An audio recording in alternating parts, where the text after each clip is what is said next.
आज की क्लास में हम सीखने वाले हैं 3 से 4 साल के बच्चे का प्लाज़ो पैंट की कटिंग एंड स्टिचिंग। इसके लिए मैंने यहाँ पे आधा मीटर कपड़े का यूज़ किया है। तो चलिए इसे फ़ोल्ड कैसे करते हैं ये बता देती हूँ। तो ये हमने कपड़े को पूरी तरीके से ओपन कर लिया और ये हुआ हमारा पहला फ़ोल्ड। अब हम इसे एक बार और फ़ोल्ड करेंगे और ये हमारा जो प्लाज़ो है वो 4 फ़ोल्ड में रेडी हो चुका है। तो ये जो एक्स्ट्रा कपड़ा आप देख रहे हैं इसको आपको कट करके बाहर से निकाल देना है। तो चलिए एक बार और बता देते हैं कि प्लाज़ो पैंट की जो कटिंग होती है उसमें हमें कैसे फ़ोल्ड करना है। तो पहले हमने एक फ़ोल्ड किया है और बराबर करते हुए अब हम दूसरा फ़ोल्ड कर रहे हैं। तो यहाँ हमारा फैब्रिक 4 फ़ोल्ड में रेडी हो चुका है। अब मैं आपको इसकी लंबाई और चौड़ाई बता देती हूँ। तो इसकी लेंथ मैंने 20 इंच ली है और इसकी जो विड्थ है वो मैंने 8.5 इंच ली है। अब सबसे पहले हम लेंथ की मार्किंग करेंगे। तो उस लेंथ की मार्किंग के लिए यहाँ पे मैंने 20 इंच का मार्क लिया है। यहाँ पे मुझे बॉटम फिनिश नहीं करना है क्योंकि इसमें पहले ही से डिज़ाइंस बने हुए हैं, पर आपको 21 इंच लेना होगा जिससे आप जो प्लाज़ो की मोहड़ी है उसे फिनिश कर पाएँ। तो आपको मार्किंग 21 इंच पे करनी है। और यहाँ पे हमारी पहले लेंथ की मार्किंग होगी तो उसके लिए हमें सबसे पहले एक स्ट्रेट लाइन खींचना है। स्ट्रेट लाइन हम क्यों खींचते हैं कि आप ऊपर का कपड़ा देख सकते हैं वो आरा तिरछा होता है जिसकी वजह से हमें उसको बराबर करना ज़रूरी है। एक स्ट्रेट लाइन खींचने के बाद हम यहाँ पे 1.5 इंच पे मार्क करेंगे। यहाँ पे हम 1.5 इंच पे मार्क कर रहे हैं बेल्ट के लिए। तो यहाँ पे हमने 1.5 इंच पे बेल्ट की मार्किंग कर दी है और एक स्ट्रेट लाइन खींचेंगे। अब यहाँ पे बेल्ट की मार्किंग हो चुकी है। अब ऑन फोल्ड की साइड से हमें मार्क करना है। तो जितना भी आपका हिप राउंड है आपको डिवाइड करना है 4 से, क्योंकि हमारा जो कपड़ा है वो 4 बार फोल्ड हुआ है। तो आपका जितना भी हिप राउंड है आप डिवाइड करेंगे 4 से प्लस 1 इंच। तो यहाँ पे मैं जो है 6.5 इंच पे मार्क कर रही हूँ और आपको भी 6.5 इंच पे मार्क करना है।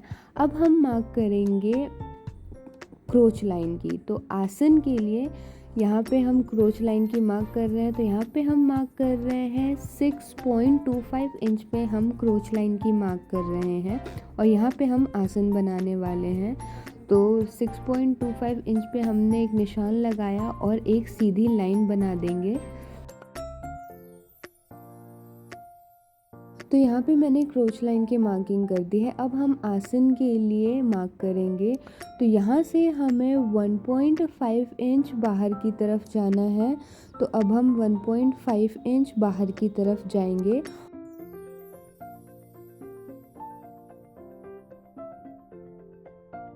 अब जहाँ पे ये पॉइंट ख़त्म हुआ है हमें नीचे की तरफ यानी कि 8.5 इंच पे, ये जो नीचे वाली मार्किंग है वो 8.5 इंच पे है। तो हमें एकदम डायगोनल करते हुए जो एंड पॉइंट है ऑन फोल्ड का वहाँ पे मिलाते हुए एक निशान बनाना है और नीचे कॉर्नर तक उसे ले जाना है। अब जो है हम आसन की गोलाई देंगे तो उसके लिए हमें इंची टेप रखना है क्रोच लाइन पे और उसे फोल्ड करके एक सेंटर निकालना है और वहाँ से हल्का घुमाव देते हुए ऐसे गोलाई बना के आसन बना देनी है।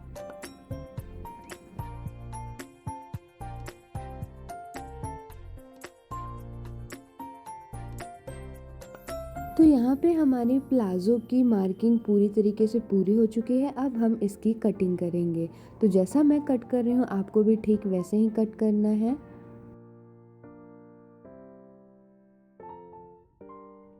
कटिंग कंप्लीट होने के बाद हमें जो प्लाज़ो है उसको वापस से खोल लेना है और ओपन होने के बाद हमारा प्लाज़ो कुछ ऐसा दिखता है।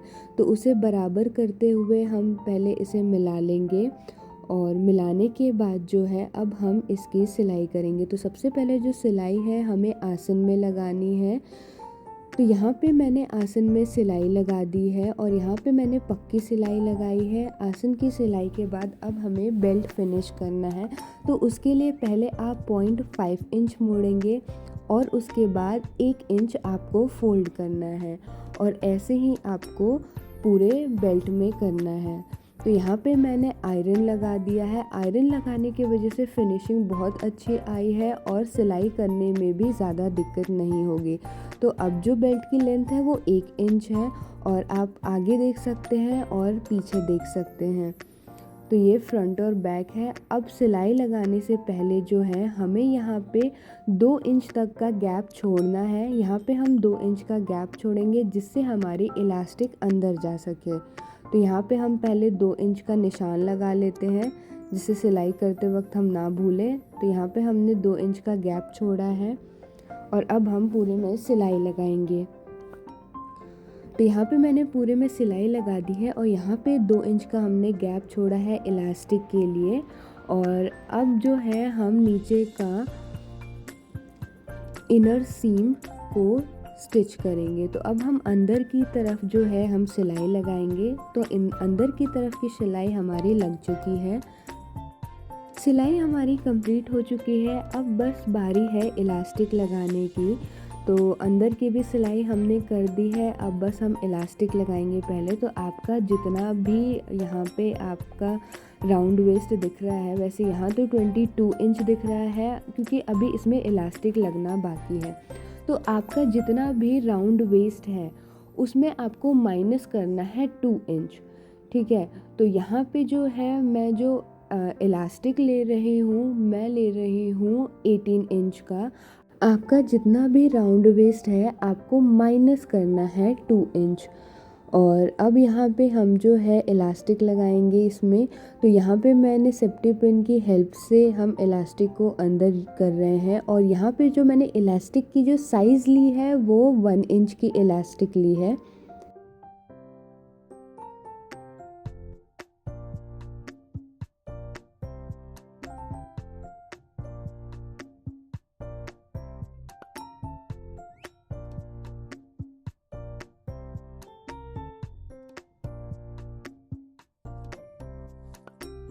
अब हम इसको एक के ऊपर एक ऐसे रखेंगे और इसमें सिलाई मशीन से सिलाई लगा देंगे। जैसा आप देख रहे हैं एक के ऊपर एक रखेंगे। आप चाहे तो हाथ से भी इसकी सिलाई कर सकते हैं। सिलाई लगाने के बाद आपको इसको अंदर करना है और जो आपका इलास्टिक है उसको ऐसे खींचना है जिससे जो कपड़ा है वो बराबर तरीके से फैल जाए।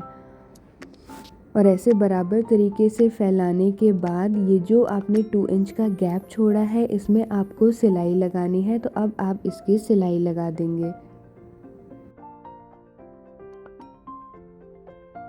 अब यहाँ पे हमने जो 2 इंच का गैप छोड़ा था उसे बंद कर दिया है और ऐसे जैसे मैं फैला रही हूँ ऐसे फैलाते हुए अब आपको क्या करना है, इसको इक्वल कर देना है और आपको इसके ऊपर टॉप स्टिच लगाना है।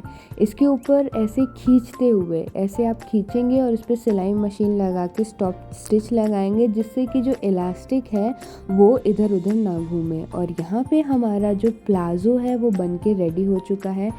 नेक्स्ट क्लास में हम सीखने वाले हैं इस प्लाज़ो के ऊपर का टॉप, जो कि एक डिज़ाइनर टॉप होने वाला है। वीडियो अच्छा लगा हो तो चैनल को लाइक करें, सब्सक्राइब करें, शेयर करें। मिलते हैं नेक्स्ट क्लास में।